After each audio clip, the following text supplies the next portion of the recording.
panas, sepanas Panas. Balawi yang menyebut Kiai Islam Nusantara monyet. Yoi cuy. Padahal dia sendiri kunyuk. Kunyuk. Kunyuk dari Yaman. Kunyuk dari Yaman. Jadi, Kunyuk dari Yaman. Sama, talapa isinya itu marah-marah aja kan. Wow, perang. Melawan Dia Kiai Nusantara. Dia deklarasikan perang. Setelah Lebaran, kita perang.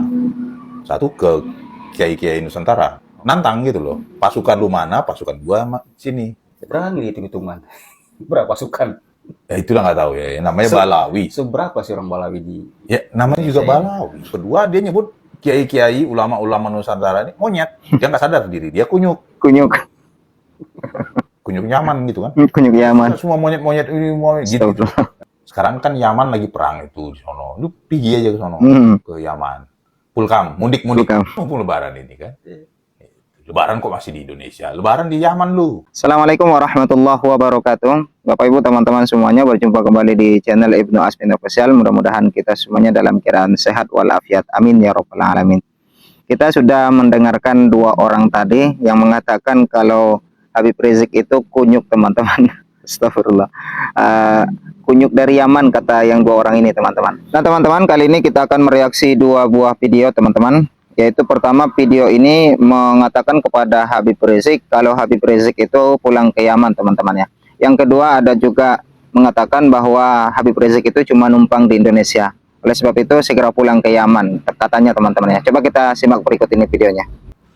Rizik Syihab. Rizik Syihab. Dengar lagi ada nih. Dia bilang begini. Bapak Presiden Prabowo segera perintahkan Panglima TNI kan. Jangan sampai ini terjadi perang bah katanya.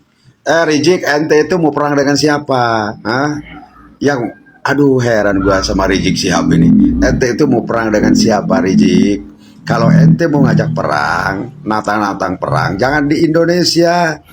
Itu sudah waktunya dan sudah saatnya lo pergi ke Yaman sana. Kau bantu saudara-saudara lo di Yaman sana. Saya yakin masih ada itu keturunan lo di Yaman sana. Bawa semua Balawi ke Yaman, berjuang di sana. Bawa semua Balawi ke Yaman, berjuang di sana. Ya, jangan nantang-nantang perang di Indonesia.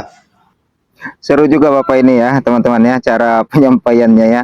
Suruh semuanya ya, bawa semuanya anggota keluarga Balawi ke Yaman, kata Bapak ini ya. Ini Indonesia ini 70% beragama Islam. Nah, terus lo ngaku juga sendiri beragama Islam, tapi lo nantang-nantang di Indonesia. Yang lo nantang itu siapa? Jik, yang lo tantang perang itu siapa, Rizik? Aduh, heran gue sama orang satu ini. Apa betul mungkin ya kata orang-orang zaman dulu kalau sudah tua itu kembali ke anak-anak yang macam Rizik Syihab ini, kembali ke anak-anak omongannya ini. Lantur omongan Rizik Syihab ini. Heran gue sama orang satu ini. Aduh. Yang lo ajak perang siapa? Jelaskan. Ya, yang lo ajak perang itu siapa? Kemudian lo kan bilangin monyet-monyet semua, ada jenderal monyet. Lo jelaskan siapa? Yang lo katain jenderal monyet itu siapa? Ya, kalau lo sudah jelaskan namanya siapa? Yang jadi jenderal monyet itu siapa? Biar gampang gitu. Jangan pakai bahasa lain. Yang lo bilang jenderal monyet, ormas monyet itu siapa? Jelaskan sama ente, Rizik ya. Kalau ente gak jelaskan berarti ente takut. Takut ente. Coba kalau berani jelaskan jenderal ini gitu, ormas ini, baru salut saya, gentle ente. Tapi kalau jenderal monyet, ormas monyet, kan gak ada. Jenderal monyet nggak ada, ormas monyet nggak ada di Indonesia ini. Makanya lo jelasin siapa yang lo katain jenderal monyet. Aduh, Rizik, istighfar lah. Kalau lo ngaku umat Islam, coba istighfar, jaga mulut ente, Rizik, jaga mulut nih, jaga. Ya, jangan sampai nanti mingkem mulut lo, nanti jangan-jangan selamanya mingkem gitu loh. Atau sekalian ente setruk. Ini kalau kelihatannya kayak mau setruk Rizik Syihab ini. Aduh. Ini kalau saya lihat Rizik Syihab kayaknya mau setruk nih. Tapi mudah-mudahan enggak. Tapi kelihatannya mau setruk gitu ya. Itu aja ya. Jangan nantang perang Rizik ya. Aduh. Ya, seperti yang disampaikan Bapak ini teman-teman, Indonesia ya kita kenal sebagai negara Islam, negara yang banyak penduduk Islam maksudnya ya. 70% kata Bapak ini sebagai umat yang memeluk agama Islam. Tentunya Habib Rizik menantang perang, nantang mau ke siapa seperti itu ya kata si Bapak ini. Nantangin siapa seperti itu. Masa mau berperang sesama Islam? Yang ketawa nanti, yang tepuk tangan nanti mereka-mereka yang tidak suka dengan Islam, seperti itu kan teman-teman. Maka dengan itu ini sangat kita sayangkan sekali ya. Dan terakhir Bapak ini mengatakan kalau Habib Rizik itu seperti anak kecil katanya ya, karena sudah tua kembali kepada masa kecilnya, omongannya ngelantur, dan mungkin kata si Bapak ini mau stroke kata si Bapak ini teman-teman ya. Nah, itu video yang pertama. Video yang kedua, ini ada satu Bapak Kiai juga yang saya lihat ini, di mana Bapak Kiai ini nantangin Habib Rizik untuk pulang ke Yaman ya, dipulangkan ke Yaman kata Pak Kiai ini ya. Coba kita dengarkan berikut ini. Assalamualaikum warahmatullahi wabarakatuh. Waalaikumsalam warahmatullahi wabarakatuh. Salam perdamaian, salam kesuksesan bagi kita semua. Kami mengajak kepada warga pribumi dan pada Bapak Jenderal-Jenderal yang telah direndahkan oleh Rizik Syihab. Kita dikatakan gerombolan monyet-monyet dan jenderal monyet-monyet. Maka dari itu mari kita bangkit. Mari kita siap siaga. Karena Rizik Syihab mengajak perang kepada kita pribumi, kepada jenderal-jenderal. Maka kami sampaikan, Rizik Syihab, Anda hidup di negeri tercinta ini adalah Anda numpang. Maka dari itu Anda jangan kebanyakan bacot. Mengatakan kami pribumi, gerombolan monyet-monyet, mengatakan benteng negara, jenderal-jenderal monyet. Maka dari itu Anda menantang kami warga pribumi, dan kami keluarga besar Pondok Pesantren As-Safiyah dan pengasuh Pondok Joglo Al-Istighanah Jamaah Mujadah Situwangi Rakit Banjarnegara tidak takut dan tidak gentar sama Anda ya Rizik Syihab dan gerombolannya. Anda menantang kami, gerombolan monyet pribumi dan para jenderal, siap sedia melayani Anda dimanapun Anda berada dan dimanapun tempatnya Anda, kami siap melayani Anda. Kata Pak Ustadz ya, Ustadz ini karena dia menyebutnya tadi perwakilan dari pesantren ya, perwakilan dari pesantren siap menerima tantangan dari Habib Rizik teman-teman. Dan juga Bapak Ustadz ini juga menyampaikan kalau Habib Rizik itu jangan banyak bacot karena dia hidup di Indonesia ini hanya sebatas numpang saja kata Pak Ustadz ini teman-teman. Dan sebab itu mereka sekeluarga besar siap menantang, siap menerima tantangan daripada Habib Rizik tersebut.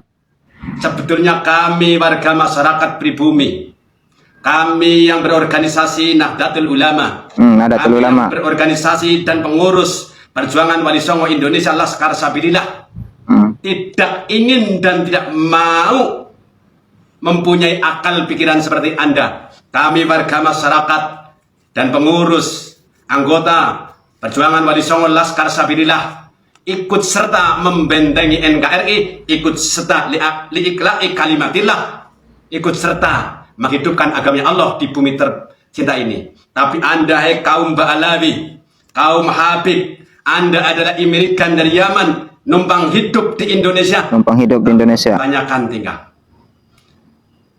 2 hari menjelang Hari Raya Idul Fitri, Anda menyuguhkan yang tidak etis dan tidak pantas Anda sampaikan, dan Anda mengajak perang pada kami. 99 tahun 2000 Anda bacot jeplak maunya Anda dengan cocot Anda mengatakan Gus Dur buta mata buta hati. Sebetulnya Anda Rizik Syihab dan kaum Ba'alawi yang buta mata buta hati. Jadi tahun 99 2000 teman-teman ya, Habib Rizik itu ada rekam jejak digitalnya yang mengatakan Gus Dur buta mata buta hati. Itu kata-kata daripada Habib Rizik kata Pak Ustadz ini. Dan Pak Ustadz ini juga mengatakan membalikkan ucapan itu kepada Habib Rizik bahwa yang buta mata buta hati itu adalah Habib Rizik dan kelompok Pak Lawi kata Pak Ustadz ini teman-teman. Anda lihat dengan mata Anda. Almarhum Al-Mahfulah Kiai Haji Abdul Rahman Wahid Gus Dur mulai wafatnya sampai hari ini berbondong-bondong umat Islam dari Sabang sampai Merauke ziarah kepada Gus Dur. Karena apa? Gus Dur seorang ulama Nusantara yang sangat biasa. Gus Dur adalah seorang ulama yang mempunyai karomah dan keramat diberi oleh Allah untuk melindungi dan membimbing warga masyarakat Indonesia di Nusantara ini. Tapi Anda hidup negeri ini dari dulu sampai hari ini kebanyakan radikal dan makar pada negara. Maka dari itu kami mengharap kepada Bapak Presiden Prabowo Subianto dan penegak hukum, proses hukum dengan adil-adilnya Rizik Syihab dan gerombolannya, kepada Bapak Kapolri segera ditangkap Rizik Syihab dan gerombolannya, karena mereka adalah gerombolan-gerombolan rasis, mereka adalah gerombolan-gerombolan radikal. Saudara-saudaraku dari Sabang sampai Merauke, khususnya para muhibin Marko Habib, sadarlah, buka mata dan buka hati. Seorang duriah, kok contohnya seperti Rizik Syihab dan kabib-kabib lainnya, banyak sekali yang mencaci maki para ulama, para kiai kita, mencaci maki pribumi. Maka kita sebagai warga masyarakat pribumi, sadarlah, mereka bukan duriah Rasulullah. Mereka adalah duriah Yahudi Askinasi, karena kitab sejaman mereka bukan nasab, karena tes DNA darahnya pun mereka bukan nasab, karena darah mereka adalah haplogrupnya G Askinasi Yahudi radikal. Maka dari itu kami mengharap kepada warga masyarakat Laskar Sabilillah dari Sabang sampai Merauke, mari kita merapat, mari kita siap siaga, satu, menghadapi Rizik Syihab dan gerombolannya, karena kita semua ditantang, karena kita semua direndahkan. Maka kita harus bersatu padu, saling menjaga uang Islamnya, saling menjaga persaudaraan dari Sabang sampai Merauke, supaya keutuhan negeri ini sampai kiamat diridhoi oleh Allah Subhanahu wa taala. Demikian, assalamualaikum warahmatullahi wabarakatuh. Waalaikumsalam warahmatullahi wabarakatuh. Dengan tegas dan keras penyampaian Pak Ustadz ini teman-teman ya, yang menyampaikan juga pesan ataupun titip salam kepada Bapak Presiden dan juga penegak hukum, Bapak Kapolri dan lain-lainnya, untuk segera menangkap dan memproses Habib Rizik Syihab dan kawan-kawan teman-teman ya. Karena kata Bapak Ustadz ini, Habib Rizik ini rasis dan radikal yang akan bisa mengancam stabilitas negara kita, kata Pak Ustadz ini teman-teman. Nah, sebagai pesan terakhir dari saya teman-teman, mari sama-sama kita tingkatkan ketakwaan kita kepada Allah Subhanahu wa taala, bahwa orang yang paling mulia di sisi Allah bukan orang kaya, bukan orang pejabat, bukan yang banyak harta, bukan yang pintar, bukan yang kuat, bukan yang mempunyai segalanya, tapi inna akramakum indallahi atqakum, bahwa sesungguhnya yang paling mulia derajatnya di sisi Allah adalah mereka yang mempunyai ketakwaan yang luar biasa kepada Allah Subhanahu wa taala. Mungkin teman-teman ini saja yang dapat kami sampaikan. Mudah-mudahan video ini bermanfaat untuk kita bersama. Atas kehadiran dan kebersamaan Bapak Ibu teman-teman semuanya, saya ucapkan ribuan terima kasih banyak. Jangan lupa untuk menekan tombol subscribe-nya, aktifkan loncengnya, dan tinggalkan komentarnya di bawah. Kita akan berjumpa di episode berikutnya. Wassalamualaikum warahmatullahi wabarakatuh.